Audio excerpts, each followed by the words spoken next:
Welcome back to New World Next Week. I'm James Corbett of CorbettReport.com. And I'm James Evan Pilato of MediaMonarchy.com. The Countering Foreign Propaganda and Disinformation Act of 2016 is coming soon, plus patenting censorship. But first, James, I noticed you tweeted out kind of a trio of stories a couple of days ago that all kind of centered around what is essentially science fraud. And I'll take the one that I think maybe informs not only the other two stories, but perhaps in some ways this whole episode of New World Next Week. And it comes via Nature, and their original title of the article was Survey Sheds Light on Crisis Rocking Research. More than 70% of researchers have tried and failed to reproduce another scientist's experiments, and more than half have failed to reproduce their own experiments. There are some of the telling figures that emerged from Nature's survey of 1,576 researchers who took a brief online questionnaire on reproducibility in research. The data reveals sometimes contradictory attitudes towards reproducibility, although 52% of those surveyed agree that there is a significant crisis of reproducibility. Less than 31% think that failure to reproduce published results means that the result is probably wrong, and most say that they still trust the published literature. Data on how much of the scientific literature is reproducible are rare and generally bleak. The best-known analyses from psychology and cancer biology found rates of 40% and 10%, respectively. So the headline of this article, James, that we grabbed from our buddy Doug at Blacklisted News, 40% of scientists admit fraud always or often contributes to irreproducible research. So, James, the two other articles get into misleading the public about GMOs and the Portland Public School Board banning books that deny climate change. James, what kind of brought you to tweet all three of these stories together?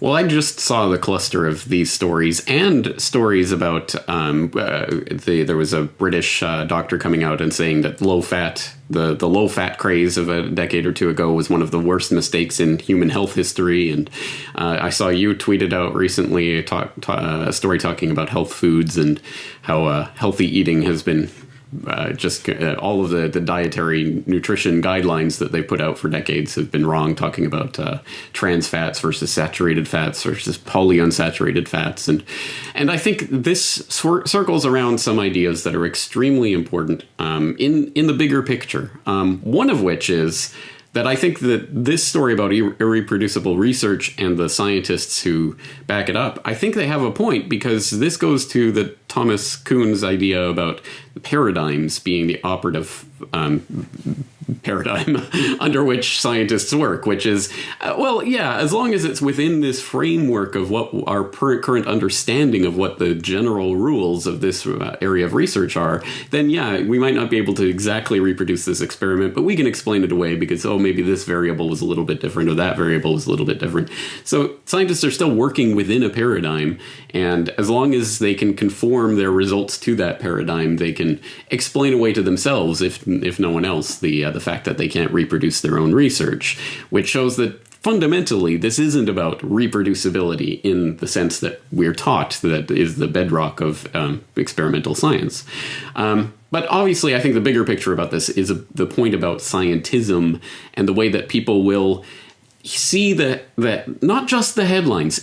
See, this isn't just about the headlines. People will say, it's just headline writers making up sensational claims about research. No, this is the research itself is fundamentally, there are fundamental problems. There is a crisis going on here that isn't seeping down to the public consciousness, because again, people will see scientists say blah, blah, blah, and they will internalize it. And that's obviously a problem, because we are moving into the era of technocracy where we are going to be ruled by the experts, exactly as Brzezinski was writing about 4 decades ago, and Bertrand Russell even before that. And this is a very bad thing for a number of reasons. And people can see, I think, who have been watching our series here for the last several years, why that is, the various pieces of this technocratic puzzle that they're putting into place, where we are going to be ruled by experts. So there's a lot to say here, obviously. I'm going to say it in my subscriber newsletter this weekend, so please do subscribe if you want to hear more about this. I think it's an extremely important part of the bigger puzzle of this society that we're being crafted into, where scientists are always right, even when they're wrong. I'm glad you kind of centered in on technocracy, because maybe that's kind of putting your finger on maybe what I couldn't quite explain of I think these group of stories that we're talking about this week on episode 271 of New World Next Week. And everyone did probably see that headline that said, "Science says GMOs are safe," but how the National Academy of Sciences misled the public over GMO food safety is included in this bit of stories. And again, everything that we say and mention on these shows is always included down in the show notes. And yes, the Portland, Oregon School Board promotes climate justice, bans books that deny climate change. So that's happening right here in my backyard in Portland, Oregon. But I think, again, to the heart of this technocracy that we're talking about, James, we'll take our second story this week via, I think appropriately enough, Russia Today, RT. U.S. lawmakers want federal agency to counter propaganda. American congressmen introduced a new bill this week aimed at creating a separate federal agency that would focus exclusively on countering Russia and Chinese propaganda, which poses a threat to U.S. interests at home and around the world. The bill, H.R. 5181, the Countering Foreign Propaganda and Disinformation Act of 2016, which is a companion bill to Senate Bill 2692, Countering Information Warfare Act of 2016, which was introduced back in March.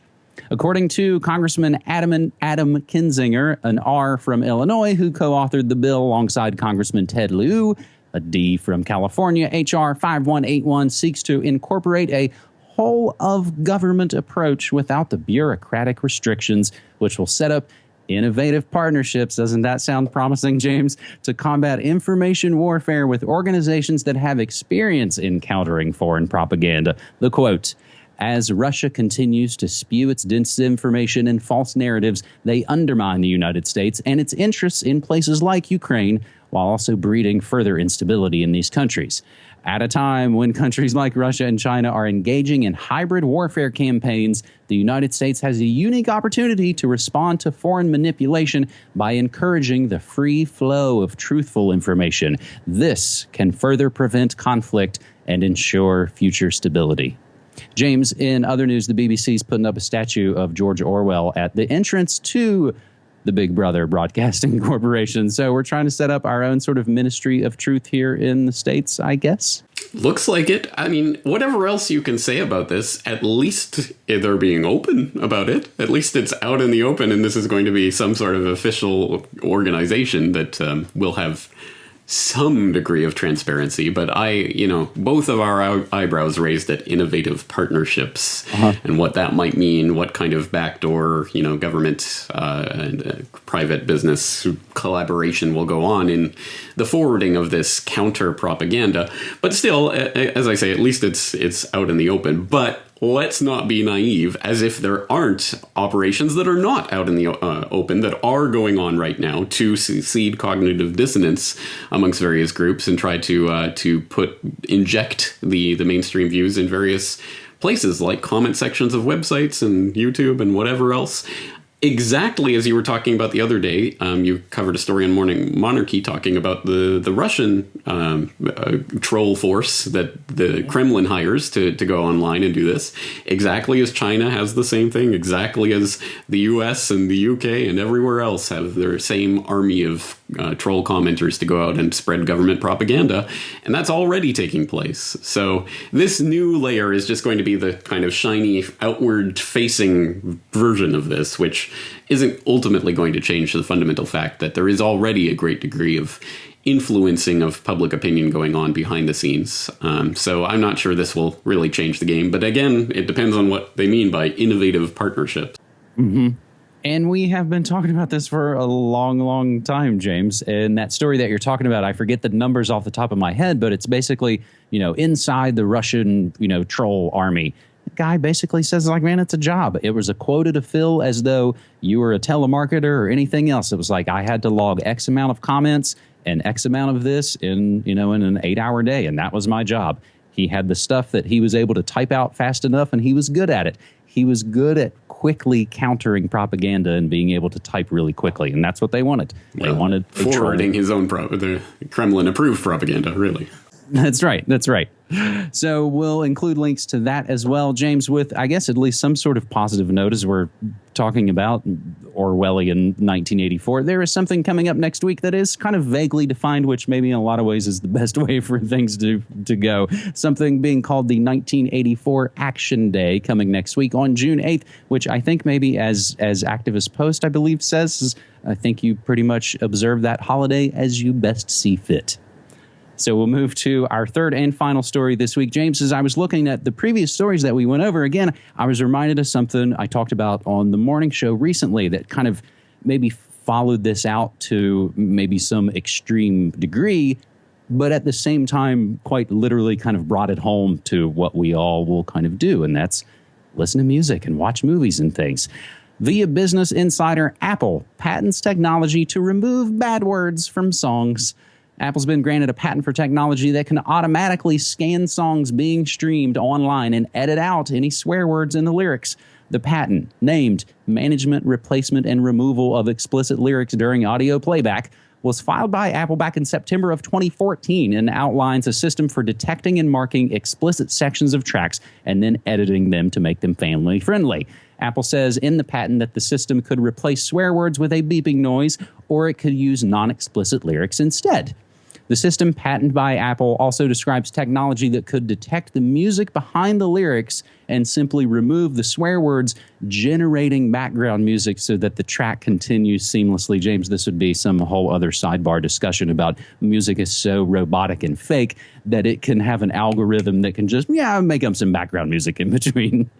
But continuing, they note, as of course you know, Apple's patent isn't limited to music. It specifically mentions audiobooks as well. Apple could, in theory, edit out swear words or sex scenes in books to make them suitable for children. When analyzing songs or audiobooks, the system described in the patent would compare the lyrics to a library list of explicit terms in order to identify swear words.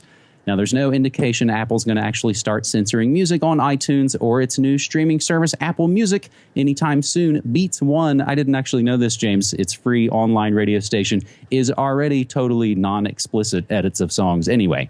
And Apple also patents lots of different kinds of technology, as lots of companies do, that rarely ever make it to production. And that's a whole other question of exactly why. Sometimes patents are bowed up to hide away that they fortunately never actually see the light of day.